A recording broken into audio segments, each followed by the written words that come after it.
20th Century Fox and Marvel presents Alien Paradiso, issue number 1. 18 hours from now, we see a man in a disheveled dining room. Everything looks destroyed. He's looking around for a weapon. He sees a honey-baked ham and goes for the knife. Clatter crash. He looks to his right, and to his surprise, there's somebody else here. All of a sudden, we see a guy with a turquoise shirt and green shorts running. Oh God, oh. We see an alien tail come down from the top. Shook! As blood drops upon the ice sculpture, we see half of his head torn off and drops to the ground. Shook! Right in front of the man who's trying to grab the knife from the honey ham. It's about to get serious. The red-headed ginger man is able to grab the knife from the ham. Slick! And he starts running away as he screams, "Ah!" He sees a dead body in the pool floating, full of blood all around her. The man becomes out of breath. Come on, as he starts wildly swinging left to right with the knife. Next, we are able to see into the eyes of a xenomorph. This is the vision of this apex predator. Seeing its prey run away, it can sense it, it can smell it, it can feel the fear of its faint fodder as it runs away in trepidation. Looking back, it knows it's being hunted. Escape is futile. The alien xenomorph is able to close the gap. It comes close to the water. Whoosh! As its tail strikes through the abdomen of the poor man and rushes through his mouth, and blood goes a-pouring out as the water rushes around the alien and the dead man. There's no escape. Like I said, it was futile. In 2122, the multinational corporation Weyland-Yutani diverted the commercial towing vehicle, the Nostromo, to the moon LV-426. Weyland-Yutani, purporting to answer a possible distress call, seriously wished to secure specimens of a dangerous alien species known as xenomorphs for study and profit. Tragedy struck the crew, and Weyland-Yutani hid the knowledge of the extraterrestrial threat. Now, space exploration is a more dangerous game than anyone realizes. Alien Paradiso. Now, 2153. Welcome to Paradiso, boys and girls. Let's go make ourselves real freaking money.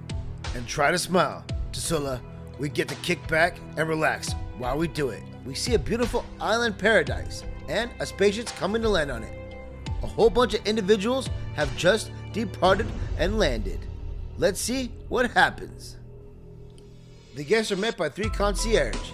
Hello, Ricky Valentine and accompanying guests. Please accept our warmest welcomes to Paradiso. And, as a reminder, no weapons of any kind are allowed within the boundaries of this resort. If you would, please. Come on, now, pretty ladies.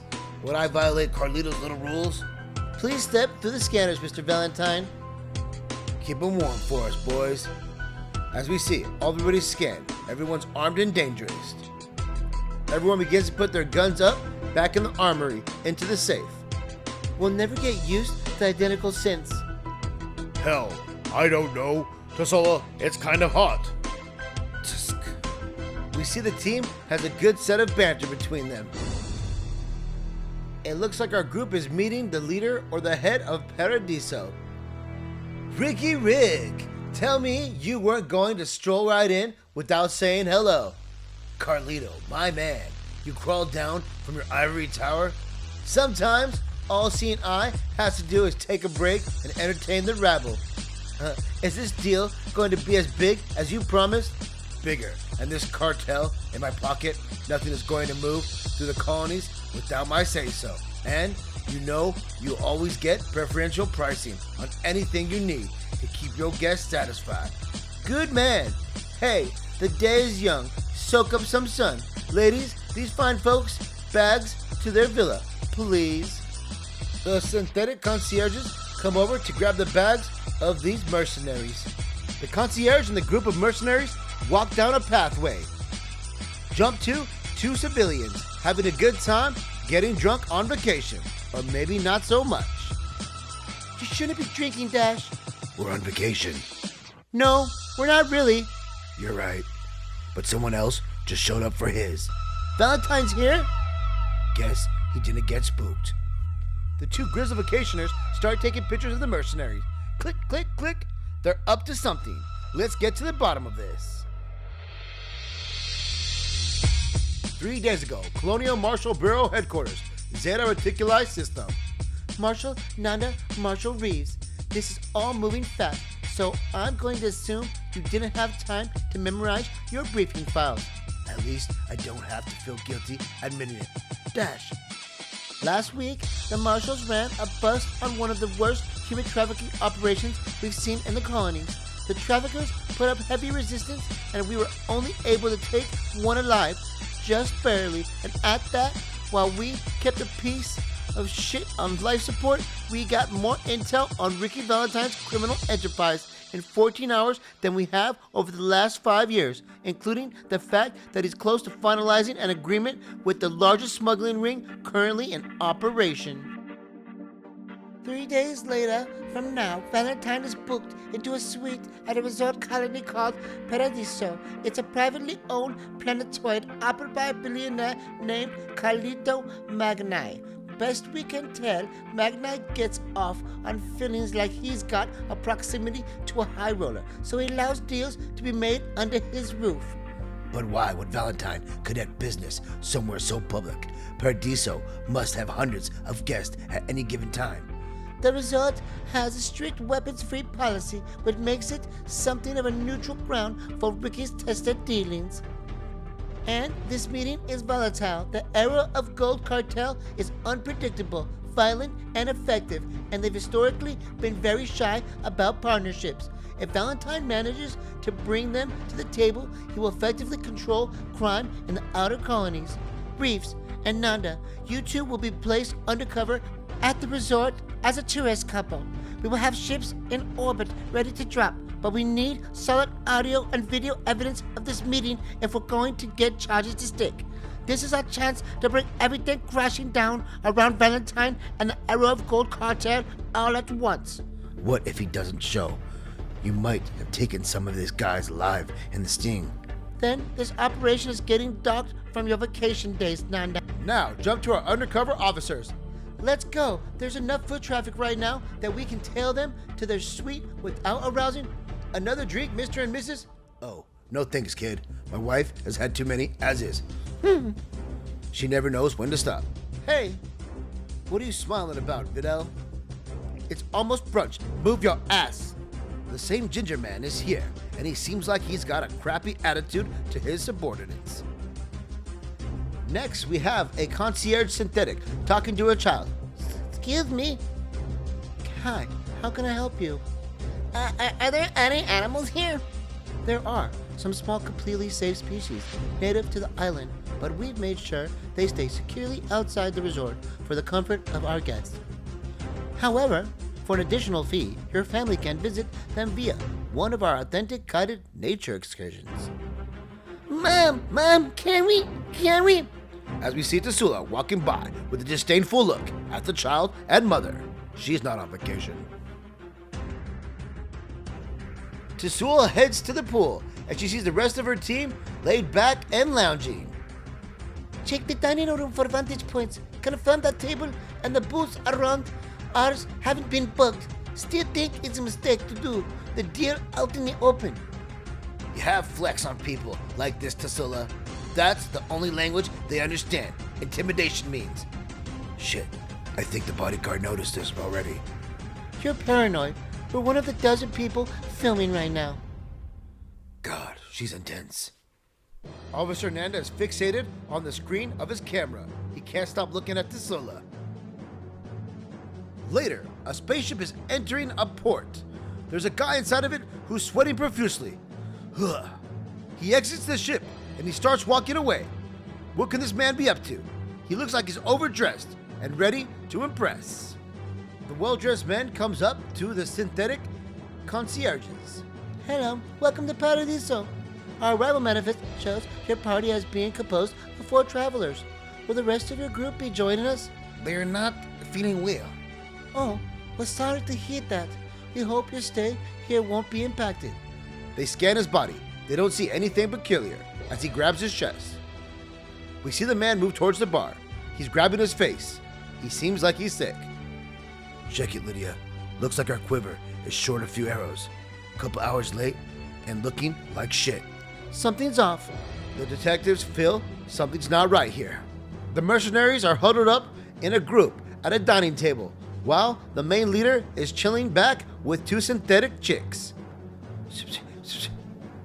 Late and solo. I don't like unannounced changes. I'll let him know. Shut up, Glasgow. Shujin, right? This conduct comes off pretty disrespectful, as I'm sure you can imagine. We see him looking at the man in disdain, as he looks only towards his glass in shame. Mr. Valentine is getting perturbed as the man just sits there and ignores him. It's noisy in here. Maybe you didn't hear me. You and your boys are real good at moving things all around the galaxy without getting caught. But me, I run the only business that matters out here. So, when I offer to make nice, it's not wise to piss me off. You got an opportunity to pick up some more lucrative than your cargo. Huh? Who is willing to pay you more than me? It was the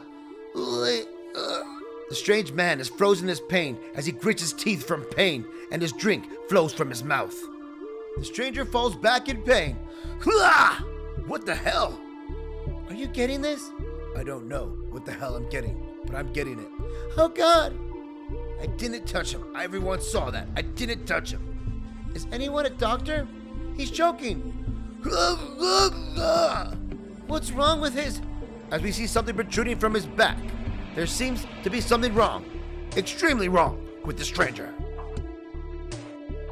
The stranger arches his back. As he does, blood begins to pour out of his chest, and we see an unfamiliar creature pop out, a chest burster. Everyone is shocked in horror. Can't believe what they're seeing. A xenomorph has just been born. The vile creature makes its way from its vessel. Scream! Flip!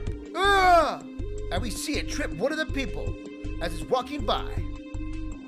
The vile alien creature leaves its vessel. Scream! Everyone begins to scream. As the alien tail trips a person and the man's body falls to the floor. Thump! We need to go. Now! Yeah, fine. We get to see through the eyes of the alien xenomorph as it was born. And it jumps to the chest of the individual, and blood is jumping everywhere. Everyone starts to scream, and we can see it traverse the ground, and there's a path. You see the opening to a vent. If it is! Slick! And the alien is free and jumps through the vent. Now we reverse into the perspective of the humans watching the alien escape its prey. There it is! Slick! And it jumps down the same vent we just saw. Leaving now. Move. We have to evacuate.